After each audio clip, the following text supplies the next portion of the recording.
nuk kanë vota. Kjo është thëmbra e Akilit.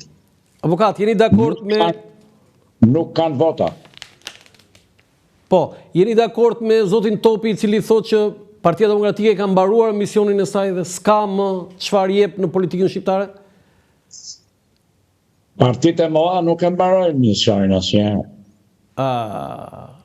Dëgjoni t'ju them një gjë, që është e filozofisë politike. Po? Politika perëndimore, edhe kjo shqiptarja, se andej ka dalë, është bipolare. Gjithë partitë e tjera që dalin në kot. Është bipolare. E keni parë çfarë ka ndodhur në Shqipëri, del një parti, edhe e majtë, që është nuk fiton dot, se është bipolare, është dypolare. Po doja pësëja janë. Pyetja që bëj unë, nga ka dalë kjo në Angli, ka shikojnë në dy janë në Angli, pastaj në gjithë perëndimin prapë dy janë. Ka bërë përjashtim Italia, po ka rënë në krizë. Edhe ajo do shkojë te karakteri bipolar. Është një majt, një djathtë, nuk diskutohet. Pse është krijuar një majt dhe një djathtë? Po? Të majtën e nxorën socialistët dhe komunistët, që dolën nga marksizmi. Dhe kaluan nga marksizmi në ekstremizmin leninist, dhe nga marksizmi në konceptin socialist. Kanë dalë nga Marx e të gjithë. Pra, çështja është që lindi një fenomen universal në perëndim, në botën, në Europën perëndimore, në gjithë Europën, në funksion të fitimit paras dhe kapitalit, që ishte marksizmi. Dhe ajo doli si teori që analizoj kapitalin, ju e dini, vepra më e madhe e tij është kapitali e Marxit. Dhe analiza e kapitalit është e saktë. Por këta e shfrytzuan dhe krijuan nocionin e shfrytëzimit. Mbi vlerën ai analizoi në funksion të tregut Marxi, ose dhe marksizmi klasik. Kurse komunizmi mbi vlerën e qyti vjedhje. Dhe me anë të kësaj kërkoi të krijonte një barazi të re për të mos u zgjatur. Dhe nuk e realizoi dot, dështoi. Dhe sot janë prapë socialdemokratët edhe të djatët. Okej, avokat, dakord me këtë, po 4 mandate në opozit, çfarë sillin për Partinë Demokratike, se kjo është një dërmim i madh? Po pyetja bëhet pse? Pse është dërmuar? Unë ja u thash. Saliu, mos të sigurisht, ka ndodhur kjo në historinë politike. Po ata kanë qenë lider perëndimor, nuk kanë ardhur nga Anadolli. Nuk kishin ardhur nga Anadolli, ata e kuptonin dhe të rikeshin. Shpëtonin partinë. Ky tani është në një situatë të tillë se është në proces penal. Është në ngrata në Amerikë. Dhe gjithë shpresa tia i konvergon në një pikë. Cila është pika? Tjetë kryetari partisë dytë në Shqipëri, Partisë Demokratike. Po e realizon dot shpëtimin? Ajo është çështje gjyqi. Ai do shkojë në gjyq. Si e parashikoni ju? Nuk di, unë si kam parë provat, nuk di të flas pa prova. Të shikojmë. Por ama kemi këtë analitik. Po? Në qoftë se merr pafajësinë, natyrisht që krijon një vlerë të fortë majtas. Në qoftë se fajsohet dhe dënohet, ikën nga politika. Kjo është plus minusi. Të shohim si do dali. Po në kambin tjetër, 4 mandate, avokat, ky super pushtet dhe me 83 mandate, çfarë do me thënie ka për ju? Si e parashikoni ju që do ta menaxhojë Edi Rama Partinë Socialiste në 4 vitet e ardhshme? Ashtu se kurse e ka menaxhuar në 12 vjet. Ata kanë ata. Kryetari i Partisë Socialiste, edhe në qoftë se ka qenë i djathtë si Rama, se Rama e ka filluar karrierën nga arti, ishte i djathtë, po fute në gravitacionin e socialistëve, Po? atje je brenda natyrës tyre, nuk del dot.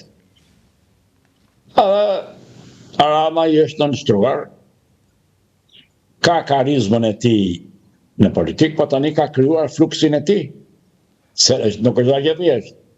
Tani ka fituar, ka marrë fluksin e tij në elitën zgjedhore të Partisë Socialiste. Nuk pyet, ka kongresin, ka edhe këtë Qenumin, që i thoshin komunistët. Të lutem, i ka të dyja. Atëherë çfarë? Nuk i ka marrë me dhunë, i ka marrë me aftësi, të jemi realist. Por e ka, pyetja që bëhet është kjo, e ka iluminuar më tej Partinë Socialiste, apo e ka lënë në vend siç ka qenë? Për mendimin tim, e ka lënë në vend siç ka qenë. Por ajo, duke mbetur në vend siç ka qenë, është prapë fituese. Pse? Është ajo që u thash pak më parë. Nuk ka të djathtë. Dhe janë të themije. Po?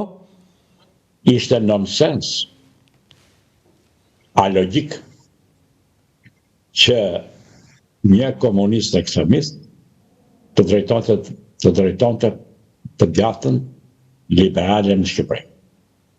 Kjo i ndodhi Shqipërisë. Saliu. Dhe shiko si e vuan, gjithë krizën e djathtës e krijon ai. Le të thonë ata që patos fitojmë, patos bëjmë, janë të trembur o të blerë. O të trembur o të blerë? Po. Po ka dhe frikën atje, shumica është me frikë atje. Jo me frikë ligjore. Po me heqë privilegjin pra. Ata nuk vindon pushtet. Edhe Saliu e di që nuk vjen pushtet, po ai e shprehu në një vend. Nuk më duhet mua fare partia, tha, kam interesin tim. Cili është interesi ti? Ajo që ju thashëm, që analizovëm pak më parë. Ka ato 2 pikat ardente, 2 pikat e nxehta, që kërkon të eliminoj duke qenë kryetari i opozitës. Po kur Mirë, po, pikat e nxehta të ti janë në SPAK. E dini ju, zoti gazetar, se kush e drejton SPAK-un? Nuk e drejton shqiptarët. Amerikanë. I shikojnë atje. Atje i keni ekspertët, i shikojnë, edhe pagesën ata e bëjnë. Është shtrenjtë, ka rogatarë ata. Edhe prokurorët edhe gjyqtarët. Shumë e vërtetë. Ata na i kanë marrë për sipër të na ndërtojnë pushtetin gjyqësor dhe kanë bërë pak. Ti e ke parë, janë gjithë ata në akuzë me kryeministra, me ministra, me kryetar bashkish, me deputet. Pra, ka filluar pastrimi i korrupsionit. Po më lejon t'ju them një gjë që korrupsioni mund të shkatronte Shqipërinë. Këtë pa perëndimi. Edhe politika amerikane që ndërhyri me forcë. Se nuk u interesonte të shpërbëj Shqipëria në një kohë që ishin 2 shtete shqiptare. Se ne mund të shpërbëheshim? Dhe shtetin e 2 shqiptarë, domethënë Kosovën, ata e nxorën. Po patjetër. Atëherë pyetja bëhet, pse janë kaq të interesuar për këtë pikë ose këtë rrafsh historik, geografik? Sepse konflikti me Rusin, në konflikti me Rusin, Po? Amerika ka domosdoshmëri botën shqiptare në Ballkanin Perëndimor. Sa e mori të gjithën, shikoni me vëmendje, kur e mori të gjithë botën shqiptare në Ballkanin Perëndimor, të 2 shtetet, dhe për kërkon të merrte edhe Çamërin, se ka marrë dhe gjysmën e Maqedonisë Veriut. Po? Pra, kur ata e panë që ky po e merrte botën shqiptare në Ballkanin Perëndimor, Utroq. A keni parë që utroq politika ruse? Është në më në të reqi. Pa, kundër nesh. 4 shtete me shqiptar, do më thënë. Urdhë? 4 shtete me shqiptar. Nuk t'i gjova. Shqiptarët në 4 shtete, do më thënë, jeni duke thënë. Po, në shqiptarët janë në 4 shtete. E din ata ato që? Po, a do t'i marrin të 4? 2 i kanë. 2 i kanë. Gjithë pikpyetja është, ja t'ju them. E mbani mend që shkoi Rama foli për Çamrin? Po? Para një viti këtë gjysmë? Po, me diasporë. Se partia e qoj, interesi Parti Socialiste ishte, Washington e qoj, diskutojnë. Pse? Sepse historia ka një rregull të brendshëm për territoret që janë shkëputur nga shteti ham dhe që e kanë ruajtur gjuhën dhe nuk janë asimiluar. Ne të gjithë kufitarët tanë nuk i asimiluan dot slavët. Slavët asimiluan vetëm, domethënë serbët asimiluan vetëm katolikët shqiptarë që kanë brenda në Serbi. Që e kishin brenda territorit. 35% të serbëve janë ish katolik shqiptar, të dini. Ata 35%. Më thanë, një minutë, më thanë priftrin e mdhej që i kisha miq. Ore, si u kaluan ata, i thashte, feja tjetër? Se kaluan nga kristianizmi, nga katolicizmi në ortodoksi. Ortodoks. Disi thoshin, hama se me kryq ina. Po se mos ishin të shkolluar. Ti që shqiptarët kanë qenë populli më i goditur në funksion të shkollës. Që edhe në perandorin Osmane. Bile Osmanët me slavët ishin në bashkëpunim për mbajtjen në padije të popullit shqiptar. Por këtu historia erdhi që ne dim se ta përsërisim, tani jemi në jo në 2 shtete, jemi gati 3 shtete. Avokat, po ka një fakt. Edhe ju thash që Rama foli për Çamrin. Po, ka një fakt, avokat, që zhvon pak në diskutim fakti që SBA-ja ka apo jo interes. Ka 2 vjet pa ambasador, ambasada amerikane në Tiranë nuk ka ndodhur ndonjëherë në 103 vite marrëdhënie zyrtare mes 2 shteteve. Ja, ajo ka qenë prezente këtu, pavarësisht që ka pas ambasador. Ka qenë prezente këtu. Jo, a ka ndikuar ky fakt? Jo, ajo është gjendje e brendshme e tyre. Domethënë që ai që luan rolin e ambasadorit këtu, ka raste të tilla. Ai që luan rolin e ambasadorit këtu, ngarkuar me punë. Në momentin që ka ikur ambasadori, mund të jetë shumë i aftë. Po s'mund ta bëjnë dot ambasador për arsye juridike. Dhe këta më mirë mbajnë atë sa i ambasador është, ju lutem ai pranon dhe letrat kredenciale të gjitha, po nuk ka titullin ambasador. Nuk ka titullin ambasador, po. Dhe ata pa gjetur një tjetër nuk e sjellin sepse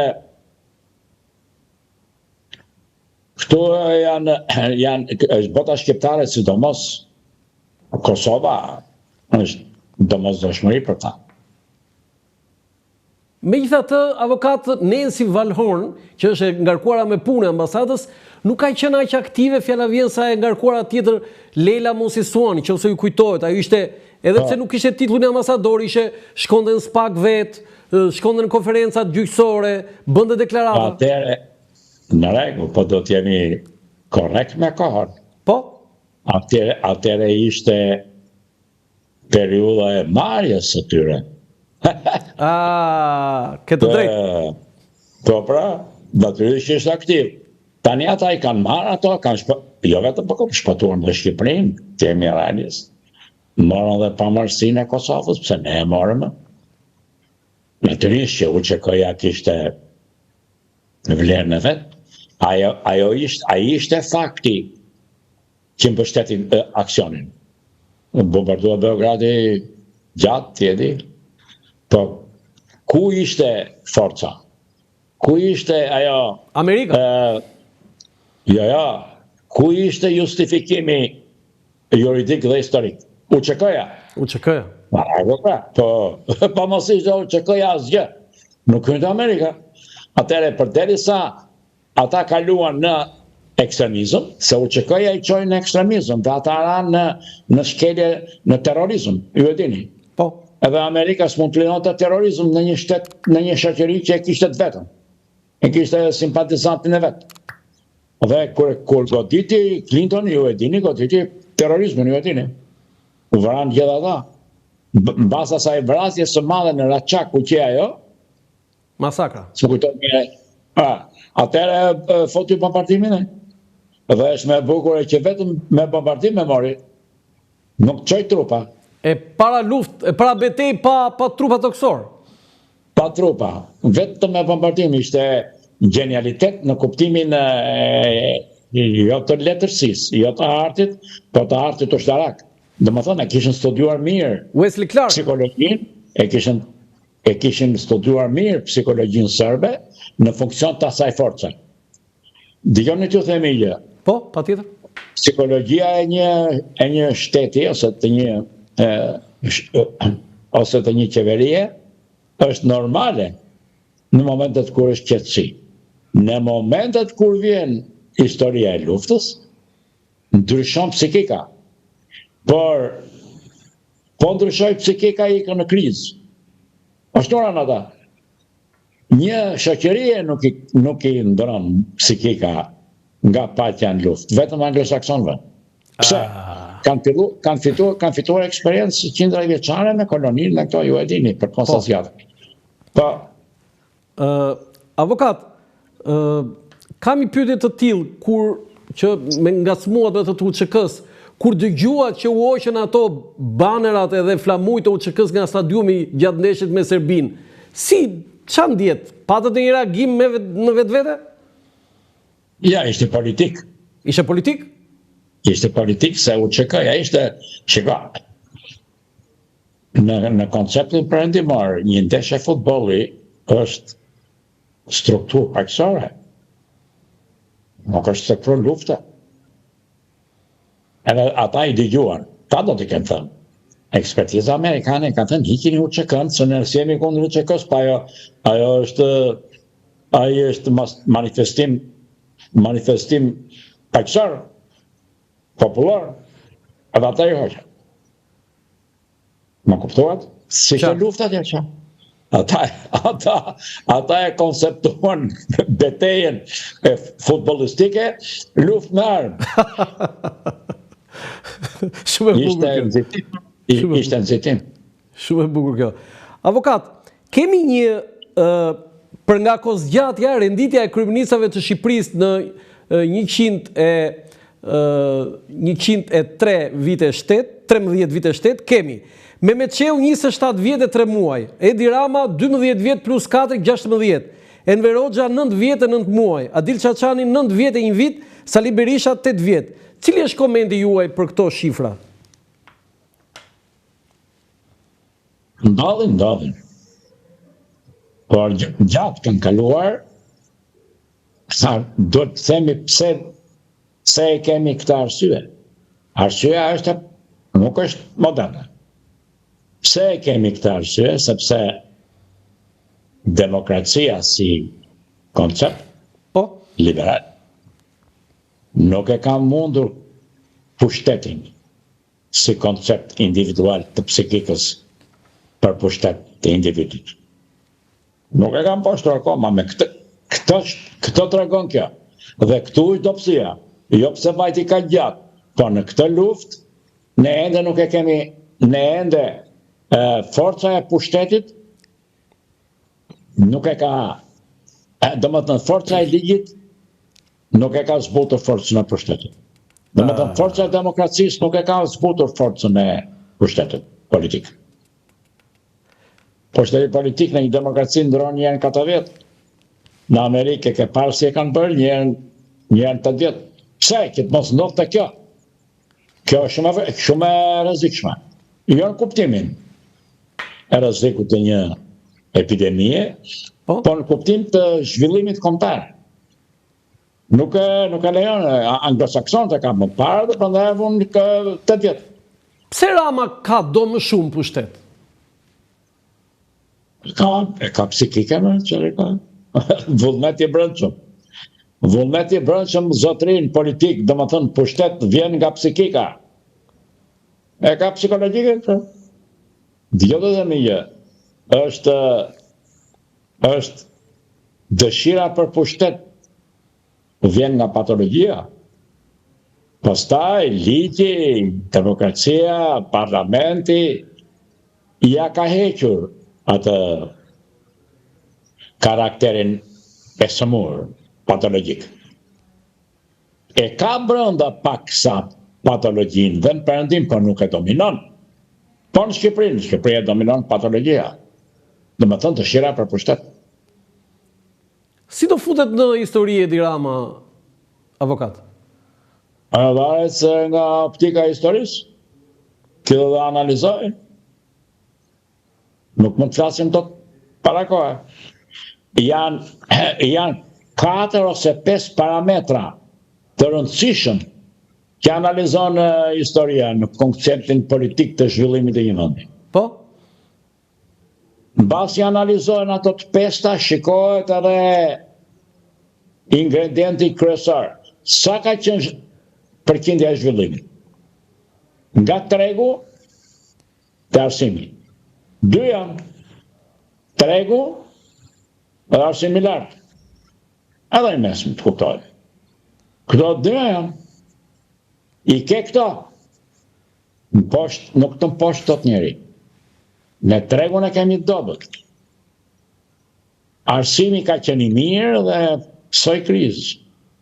Por më duket të dhënat, sipas që më kanë thënë ta ekspertët, është ngritje në përmirësim. Sa arsimin komunizmi e latë fuqishëm, ta dini. Fuqishëm?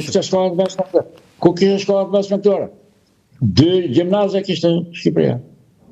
Ai bëri të gjithë qytetet me gjimnaz, bëri dhe fshatrat.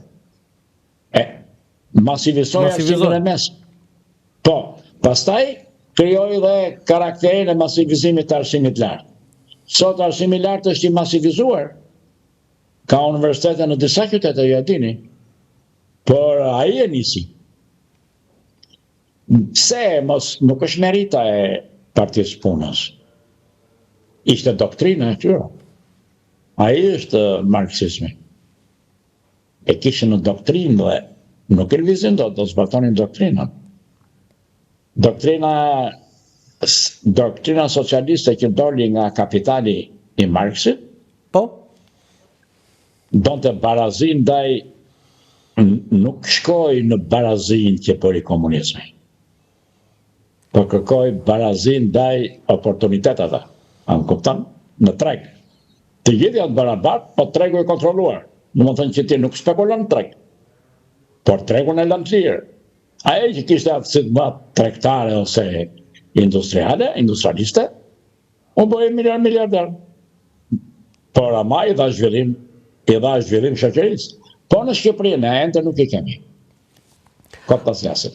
Avokat, mua më bën përshtypje her pas here, i kam dhe pjesë të studimeve të mia që Parlamenti Shqiptar i viteve 20-30 kishte mendje të ndritura si Fanoli, Fajkonica, Ndremjeda, Gjerfishta dhe oratorin Ali Këlcyra.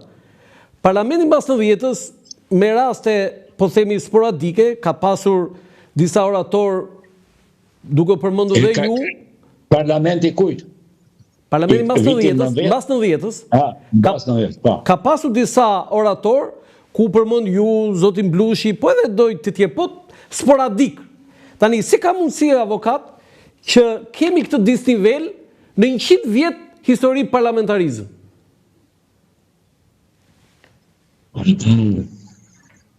Ishen arsim të nivelit lartë. Që dini ti ju ata, kështë njerëz që erdhën nga rruga, atë ishin rrilindat që tanë, që ata krijuan rrilindat tanë, që rrilindjen dhe psikologjin tonë kombëtare, rrilindja kombëtare e krijoi. Pastaj ajo erdhi dhe mori atë pavarësinë e 12-s, e cila ishte gjymtimi i Shqipërisë. Po rezistuan, se ishin njerëz të mëdhej. Doroni tha se do t'i marrin. Dhe ja i morën. E morën gjysmën. Shikojmë. Pra, çështja është që u shtua dhe popullsia shqiptare. Mos harroni atë. Edhe këtu edhe në Kosovë. Edhe këtu edhe në Kosovë edhe në Maqedoni. Tu komunizmi i bënte thirrje, bëre politike i bënte thirrje anëtarët e byrës politike, i thoshin sa fëmijë ke 3, shko 6, i thoshin. E di ti apo? Se ata e morën 850.000 banore morën Shqipërinë. 850 fiks, aq ka qenë. Po e lanë 4 miliona, ma. 4 milion? Kishin atë. 4 miliona lanë, ma. Kishin atë të popullsisë. 4 miliona e lanë ata, po tani 1 milion e gjysmë janë emigrantë që na mbajnë gjallë. Ata na mbajnë gjallë. Ku kemi në prodhim industrial? Nga 92 deri në 96-ën, Saliu shkatroi me gjithë ekipin e tij, shkatroan 500 uzina fabrika në Shqipëri, nuk e dini ju. A më ngacmove avokat? I denoncoi Shesheli. Një parlamentar i rëndësishëm në Beograd. Shesheli. Kur deklaroi me $40 milion, tha, kemi shkatruar në Shqipëri 500 uzina dhe fabrika nga 92-shin e 95-ën. Po. Tani, avokat, unë jam i vetë një gazetar që i ka marrë një përgjigje... Një minut. Do t'i dëgjoni. PD-ja e 92-shit ka qenë drejtuar nga Beogradi. Kaq, mos e zgjasim, vazhdo, keni tjetër? Okej, brenda kësaj unë kam pasur mundësinë të jemi vetëm gazetar që i ka marrë përgjigje zotit Berisha për këtë që ju thatë, se kjo është shumë e saktë. Dhe zoti Berisha e konfirmoi, unë jam habitur, po e konfirmoi që po, janë dhënë 20 milion, jo 40. Dhe kemi pasur dhe të dënuar, shqiptar të dënuar këtu. Ju keni informacion për këtë? S'kam informacion. A i di mirë se e ka qenë pushtet? Se ka qenë president? Po. A i tha, mund t'jetë 20, mund t'jenë 20, nuk ka rëndësi. Problemi qëndron që dhe ata e pranuan që shkatruan këtu 500 uzina dhe fabrika. 500 uzina dhe fabrika edhe furrat e bukës të shatë. Që i kishtë ndërtuar shqiptarët e shkret me bukë. A është ky krimi më i madh që ka ndodhur mbas 90-s? Natyrisht. Është krim historik, nuk është krim. Çfarë është? Po është historik. Historik? Të gjejmë një fjalë, po goditja e madhe e zhvillimit kombëtar. Do t'i kishte bler të 500 ato uzina dhe fabrika, zotëri, do t'i kishte bler kapitali privat sot. Isha në këta këta në vëndet e lindjes. Po? Si e bot, i thash? I thash e qekve. Ministrit. Ata më thanë që me zorin bajtëm se deshna i hodhin e erë Rusia. Se ishën shtetërore dhe atje. Të i thashën, si kaluat nga shtetërore në kapitali privat. I blokuam, tha, dhe i mbajnë, i ruajtëm si kur përruan i Mateun. Sa e bukur kjo. Si tonit na idhin e erë me agentur rusët. Si që bën këtu, ma? Si që bën këtu? Pa me agentur e slave. Pa agentur e slave bërë dhe këtu. Po, këta tanët ishën hajvan, në mos ishën të tyre. Pra, çështja është që ata i mbrojtën, çekët i mbrojtën. Shumë pak nga goditën, tha dhe, pastaj u forcua kapitali privat dhe i bleu. Ata kishën Skodën e kishën rrë, dine, ata kishin marrë privatët. Kishin markat. Po, i kanë marrë privatët, ne nuk patëm fuqi, nuk patëm rast, sepse në 92-shin këtu në pushtetet e Beogradit, mos e diskuto këtë, vazhdo. Avokat, më bëri përshtypje një deklarat e Genc Gjokutaj, avokati zotit Berisha, i cili bëri një status pa dik në parë dhe në një farë mënyrë kërcënonte të gjithë ata që duan të përmbysin, thoshte Gjokutaj, Sali Berishën, dhe ne premtonte që ne do përleshemi dhe fizikisht për ata që i quante gay dhe lesbike në partinë, brenda Partisë Demokratike. Cili është komenti juaj? Po që do, në nivel i ullët, nivel ordiner. do që të thyej ata që të mos kenë forcë. Ata unë ja shpjegova kush janë ata.